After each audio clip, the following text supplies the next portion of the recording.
Fireworks and concerts. We take so many videos of them, but why? When's the last time you sat down and looked at a firework or a concert video you took? But I've taken these videos, and you've probably done the same as well. Why do we do it? Especially fireworks. Why do we even look at fireworks? I mean, they're such a medieval way of entertainment if you think about it. But anyway, here's Boomsday in Knoxville in 2009. They always do this thing where they have sparkles that looks like a curtain over the river, and then they'll play smoke on the water, and then they'll have the orange fireworks, and they'll play it over Rocky Top, and everybody would go absolutely nuts. It's the same show every year around Labor Day weekend in Knoxville until 2015, because the city of Knoxville was apparently hemorrhaging money every year by hosting this thing. As you can see also by counting the pixels here, that these videos were taken long before phones can take competent videos. I had a little point and shoot, a Canon SD400. I don't have it anymore. I think I traded it in for like $20 or something years ago. It could shoot at a maximum of 480p. I looked it up. However, with the size of the SD card I could afford back then, I would only shoot at whatever this resolution is. And here's the New Year's fireworks show in Hong Kong back in 2014. The quality here is a little bit better, but it's still equally atrocious. It was the first and only time I went and saw the New Year's fireworks show in Hong Kong. It's one of those things that people say you need to do at least once, and also at most once. So, like climbing the Great Wall or seeing the ball drop at Times Square. It doesn't mean it's a scam. I mean, marriage is also something you should do at least and at most once, I think. Let's move on to concert videos. Concert videos are the other side of the coin of fireworks videos, I think. And by the other side of the coin, I mean the worst side. I think they're worse because you can at least see the fireworks okay. I mean, fireworks are kind of photogenic. They're kind of made to be photographed, you know, like sunsets and waterfalls. Doesn't mean it's any less pointless, but they're better than concerts, because concert videos, the stage is always way too far away. The audio is always terrible. It always kind of blows out the mic. And the idea of taking a video of a concert with your phone from the crowd for the sake of enjoying it later is so egregious once you deconstructed the idea that it's almost like an act of performance art itself. It's like taking a photo of Mona Lisa through a telescope. You feel like the artist just buy the album or a DVD if you really want the live versions, you know. But yet I have so many of these videos, and so do you probably if you go to concerts. I think it's a journey that everyone has to go through until they have been to enough concerts and hit a certain threshold and realize how many videos of concerts and fireworks they have amassed that they will never look at. I took these videos because they were what I thought to be highlights of my life. I mean, ultimately, they were memories that I wanted to keep. I was probably happy, and so I wanted to capture the fleeting feeling of happiness to preserve it somehow.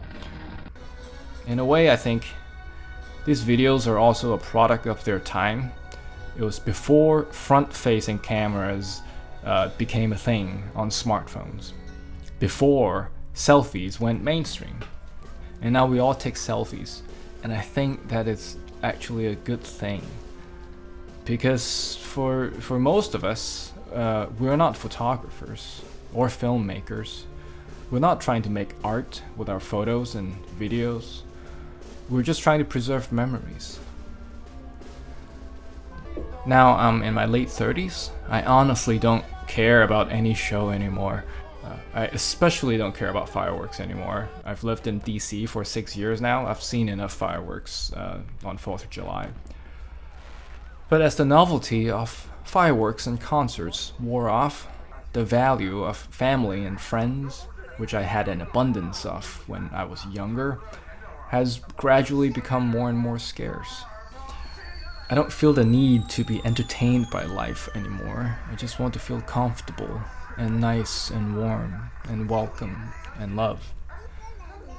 That's why dads are always taking videos of their families, I think. Because dads are often lonely, I think. I know, it's sad. Looking through my dad's home videos, I mean, they're the usual suspects of birthday videos and travel videos, what he saw as the highlights of his life. These highlights are nowhere near being representative of his life. I mean, if an alien saw his video library, it would probably think he was a professional traveler or a birthday party planner. Of all the videos he took, the one that my family and I have watched and rewatched the most is this staged day in the life video. He shot it over a weekend. He made my sister change into her school uniform. He even changed the clock to pretend to the camera that it was a normal school day morning. The whole thing was maybe 5 minutes. He bought the camcorder in 1988, and he was the first person in his family to own a camcorder for maybe 10 years. And in that 10 years, he averaged taking maybe an hour to an hour and a half of footage a year. Essentially one tape per year. I mean, tapes were expensive. Imagine having to buy a $10 tape to record and store every hour of video you take. Of course, he was more selective back then. The problem I have now is the opposite of that. It's the overabundance of media. You can kind of tell if someone is old enough to grow up with film cameras. I still have the habit of taking just 1 or 2 photos per shoot. My wife, being a few years younger than me, always take like a dozen photos of the same thing, because why not? Data is practically free compared to the hassle you had to go through to develop a roll of film. But thanks to her willy-nilly approach to taking photos and videos, we now have documentation of many things that I wouldn't have photographed myself. Mundane day-to-day stuff. Memories that I actually want to preserve. Memories that fill up the bulk of our lives. Not fireworks or concerts or parties, but things like taking the metro, going to the grocery store, making coffee in the morning, cooking dinner, or just hanging out in our 1-bedroom condo. I know I will miss this. Not this, but this. My name is Yu Yun. Thanks for watching.